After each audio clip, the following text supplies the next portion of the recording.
Dear human being, beloved soul, I welcome you to my podcast series, Conversations with the Universe. After a near-death experience, my perception of our human existence changed profoundly.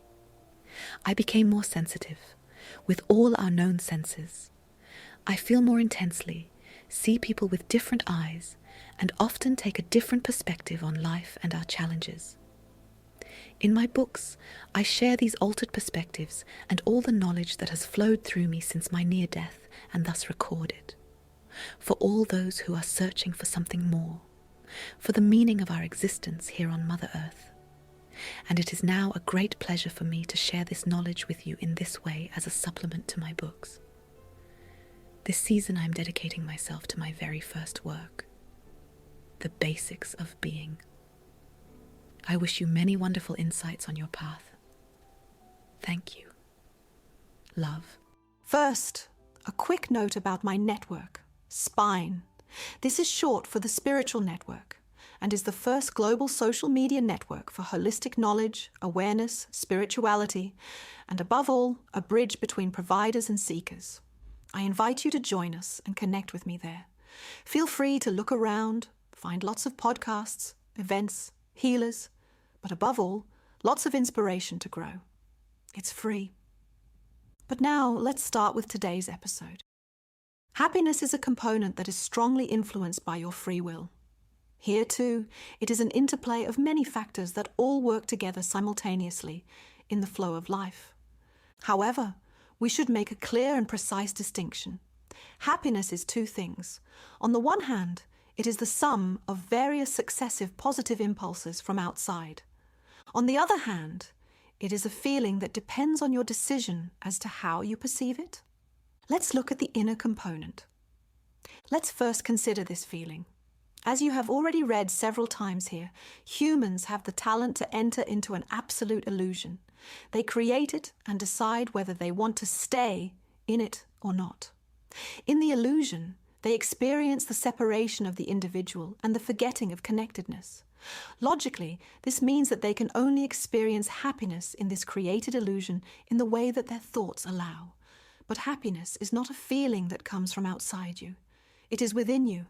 In absolute separation, you are above all separated from yourself. But what is separated can be connected, and this happens through our gateway, the heart. Happiness needs your heart to be open. So if you have strayed very far from your true potential, from who you really are, then opening your heart can be a small step in the direction of finding yourself. Because opening the gateway gets the flow going again, and so much more is possible when these energies are flowing. Through this opening of the heart, what has been experienced up to now is transformed, i.e., converted. It is actually only the energy of the heart that can move consciousness and thereby permanently change your perception. Thus, a person who lives their life in a world of illusion always experiences a little more of the connectedness with the All-One through the brief, happy moments of opening their heart. You have free will, and you have the power to direct it. So you just need to use it and decide to live your life as happily as possible, to experience it, to feel it. Our world of gross matter is furthest away from the source. Although the source's influence reaches this far, like the sun's rays into the entrance of a cave, it is still very cold there. There are people who live this separation from the source in complete unconsciousness, to such an extent that their perception is clouded, pale, and restricted. Then abundance becomes scarcity, light becomes glare, and the warm breath of life becomes a burden. I once knew a person who lived his life in exactly such a state of displacement. He was well protected, healthy, had everything he thought he needed and wanted. He had a great job and could afford almost anything. He had a lot of freedom in his life and experienced almost no limits. He also had hobbies he could pursue, and he had honest, loving friends. All in all, from the outside, he had a very sheltered life. He lacked nothing. Nevertheless, his days were weighed down by a feeling of dissatisfaction from morning to night. The city he lived in was, in his eyes, a horrible city. His job was a terrible job. The things he bought quickly lost their appeal and became boring. Freedom annoyed him. His hobbies were unsatisfying, and his friends didn't offer him what he expected from them. He thought his wife was too fat, too boring, and too stingy. And so he actually managed to experience this sheltered life as an exclusively terrible, boring, and dreary existence. Phrases like, "I have a terrible life," were as much a part of his daily routine as breathing is to survival. Yet it would have been so easy to see things differently. Where I live, I am safe. No war, no hunger, no natural disasters. I am happy to be here.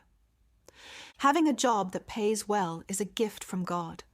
Being able to buy what I want is a great gift from life.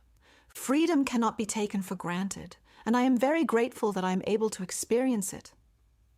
I have hobbies that I enjoy and that are good for me. I have friends who enrich my life in their own way. Having a wife who loves me is worth more than all the money in the world. I am very grateful that I found her and don't have to be alone on this beautiful planet. He had everything, but he only saw what he lacked. He only ever saw what he thought he was missing, not what he actually had. Such an experience of lack can be very draining because, as you know, the soul is an energy that is eager to learn, hungry for experience, but above all, seeking fulfillment. Thus, through this separation from himself, he entered a kind of energy vortex that pulled him deeper and deeper. And in this depth, which distanced him even further from himself, he felt even more strongly than before that his desires were not being fulfilled. He no longer even noticed when his desires were fulfilled, and he did not recognize the beauty of his entire being. This example clearly shows how easily and profoundly your perception influences your life. And as you know, perception is closely linked to your consciousness. If you are aware of yourself and all the connections between energies, you will see differently. When you open your eyes, it is light. When you close them, it is dark. When your eyes are closed, you experience darkness and with it a feeling of separation. But this disappears as soon as you open your eyes. This is a wonderful way to see what happens when we increasingly allow ourselves to be caught up in the illusion of being separate. Open your eyes. Look at yourself. Look inside yourself. Find everything that you truly are and live it. Become the person you are.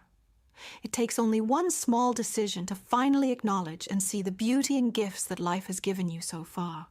Only you decide whether you want to feel abundance instead of lack. It only takes a single strong impulse within you to break out of this vicious circle of deprivation. Only you alone can give this impulse even more power at any time, but you have to do it yourself. No one else can do it for you. Nothing and no one outside of you can bring you happiness. You experience happiness exclusively through your perception, and in doing so, you experience a return to yourself, to your connection with yourself. Do you think your soul needs so many bags, shoes, cars, or houses? Certainly not, because the soul seeks fulfillment, but you can only experience this abundance within yourself. So look inside and transform your perception. The beauty of fulfillment is that you can create it yourself. Although embedded in all the laws at work, you are the creator, the builder of this creation. Let's summarize. Being happy means having opened yourself up. Opening yourself up is part of the transformation of your perception. Transforming perception is a form of consciousness expansion. And now for the external component. And now for the happiness that comes from the interaction of external components. I am not talking here about the feeling of being happy, but about what others call luck, when a person encounters extraordinary opportunities. Extraordinary in the sense that they are rare, but nevertheless usually life-changing. We are talking here about impulses that, through the sum of various factors, have such a concentrated effect that they can create something special in our world. And since we are firmly bound to space and time here, the interaction of all these impulses is also bound to space and time. It is an interplay between your openness, your trust, your dedication, and your free will. And building on that, your decisions, but also your current level of consciousness and the laws of the worlds. It is also a result of the law of resonance, which states that people give back impulses that respond to you and your being. First, openness allows you to perceive what happens to you unfiltered by the ego, and through your connection with everything, to make the right decisions. At the same time, other people are involved in action and reaction through the impulses they send out, and these impulses are received by your system, which follows the flow of life. Over a period of time, this leads to a bundling or concentration of all these interacting and influencing components. This causes these people, circumstances, and conditions to come together in the material world, sometimes faster, sometimes slower, sometimes more clearly, sometimes less clearly. Then, for example, you are in the right place at the right time. The resonance fields of others have made so many decisions based on the impulses that they resonate with you and your decisions at a very special moment. That is where encounters begin. And that is also where the opportunities of such encounters begin, whether they are professional or private. It is an interplay of many components. But the decisive factor is your openness. No impulse from anyone can have an effect if you do not perceive it. And conversely, no impulse can have an effect from within you if you do not send it out with an open heart. The heart is the gateway to the worlds and thus to yourself. It is the powerhouse of your will. It is the catalyst of your actions. So, to sum up, happy circumstances are an interplay of many cosmic laws and circumstances. They are not coincidences or miracles, but a logical conclusion of cosmic circumstances. Thank you very much for listening, and I would like to remind you to join our community Spine. We are a community that wants to help you live a healthier life, practice your spirituality, and expand your consciousness. We help you find and connect with healers around the world, and we help you give your life a new meaning in different ways. We are Spine, connections that help.